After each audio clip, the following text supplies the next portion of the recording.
masa dulu, hatiku merasa rindu jika dapat bertemu padamu cahaya mataku.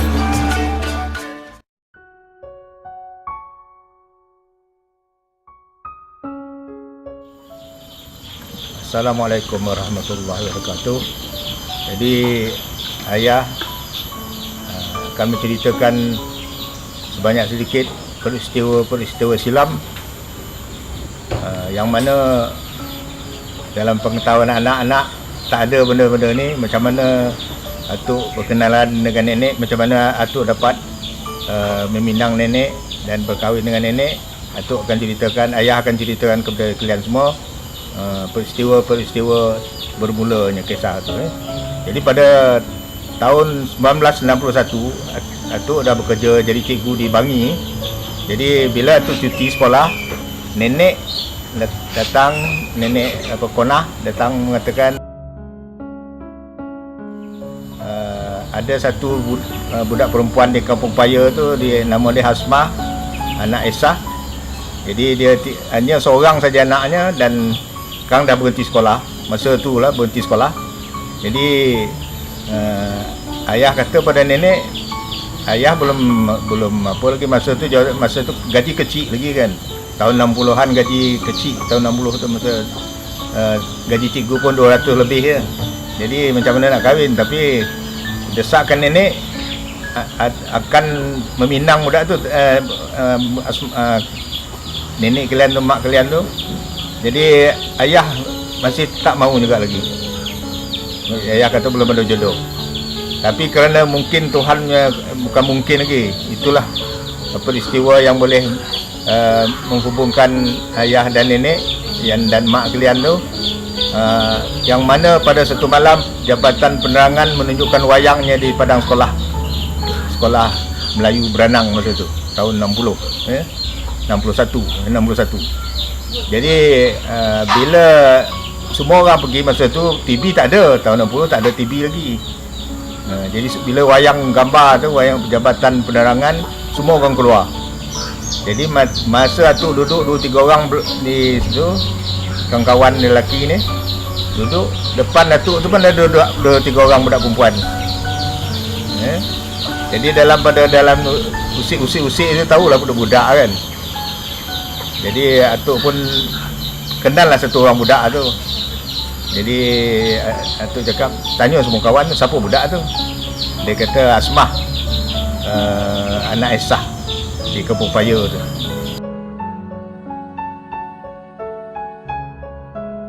Jadi bila dengar macam tu, terkenang cakap nenek tadi. Nenek Konah tadi mengatakan ada budak anak Esah di Kampung Paya tadi, terkenang itu.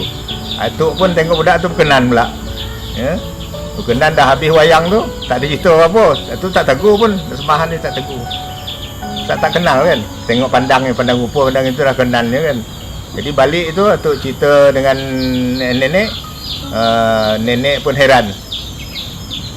Dah pukul 10 malam tu dia kan. Nenek dah nak tidur dah. Nenek kejutkan nenek. Nek bangun nek. Apa ni? Apa hal? Atuk nenek nak tidur ni. Nenek atuk bukan nenek apa? Nenek Asmah tu kan. Nenek Asmah tu kecil masa tu. Jadi 15 tahun, kecil tak kecil lah, 15 tahun. Jadi bila atuk cerita dengan nenek atuk tadi, Konah nama dia, Wan Konah tu, nenek Konah tu, mengatakan atuk dah jumpa budak tu. Ayah dah jumpa budak tu, jadi ayah kenal boleh lah jalankan terus macam mana nenek nak buat. Jadi nenek usul lah macam mana meminang jalan ulang-alik datang rumah Kampung Paya ni. Dan lama keluarga pun setuju. Jadi bila setuju, Mak Lang Nok Ain ni pun tolong. Dia pergi rumah Long Ipah di Sungai Jaya tu, kakak Asmah ni ada kakak ada lain mak. Bapak sama, dia lain mak. Si Kak Ipah nama dia, Malung Ipah. Jadi Kak Naik ni pergilah pulang tanya budak-budak bincang-bincang. Kak Ipah pun, Malung Ipah pun setuju Setujulah dah jodoh kan. Dah setuju, buatlah bulan 9, dalam bulan 9, awal bulan 9 tahun 61 tu ada cara nikah. Dulu nikah hukum namanya. Nikah gantung, orang kata nikah gantung, nikah hukum. Jadi atuk pun nikah. Kemudian bulan 4 tahun depannya tu tahun 62 atuk pun kahwin, awal bulan 4 dah. Buat kenduri kahwin. Tu yang cerita atuk cerita yang tempoh yang lama tu, ada kenduri dia potong lembu ni apa tu. Kesyukuran keluarga tu dapat dijalankan dengan sempurna dan dengan meriah dengan dua-dua keluarga sekali. Sebab dekat antara rumah ayah ni dengan rumah arwah mak ni dekat saja. Jadi meriah hubungan keluarga dia. Jadi di situ bermulalah keluarga kita sebagaimana yang tu telah ceritakan.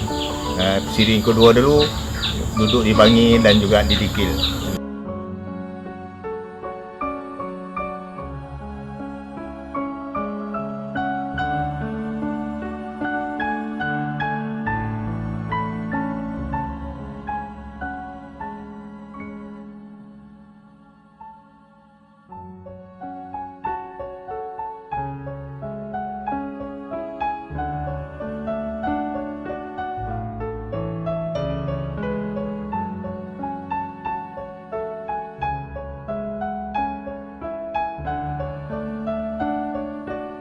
Tak pernah cinta, tak pernah. Masa dulu tak pernah cinta. Surat cinta tu ada bila dah bertunang, dah nikah tu, tulisan betul sampai sekarang ni ada, ayah simpan lagi surat tu. Sampai sekarang ni tahun 2013 ni ada lagi di rumah tu. Walaupun nenek tak ada, tapi surat tu masih ada lagi tu simpan. Surat setelah nikah tu jadi suami isteri, tapi tak boleh sama lagi, belum kena kahwin tu belum buat lagi. Bagaimana yang ayah telah ceritakan tadi, kita akan sama-sama lah, anak-anak sekalian, menantu sekalian, menjadi panduan, membuat panduan kepada kehidupan masing-masing, bahawa ayah ni tak pernah pun bercinta dengan mak tu, cuma meminang oleh nenek dan keluarga ni. Jadi sejak itu hidup ayah berbahagia dengan mak sehinggalah akhir hayat mak tu, ya. Jadi ayah tetap berkasih sayang dengan mak selama 49 tahun, lagi setahun lagi. Dah janji dengan mak tu nak mengadakan cukup 50 kita akan buat hari emas, apa tu? Jubli emas. Jubli emas. Jubli emas. Tapi kerana Tuhan dah sayangkan dia dah ambil mak, ayah tak dapat nak raikan ke 50 hari perkahwinan tu. Itu saja. Jadi ayah harap, Datuk harap kepada anak-anak dan cucu-cucu sekalian, contohilah apa yang Datuk nenek buatkan selama ini, sentiasa berbahagia, sentiasa berkasih sayang, mendidik anak-anak dan menjaga cucu-cucu dengan sempurna. Mudah-mudahan semua hidup dalam kejayaan. Okey, terima kasih. Di mana kan ku cari ganti serupa denganmu, tak sanggup ku berpisah dan berhati patah, hidup gelisah. Alangkah pedih rasa hati selama kau pergi, tinggalku sendirian, tiada berteman dalam kesepian.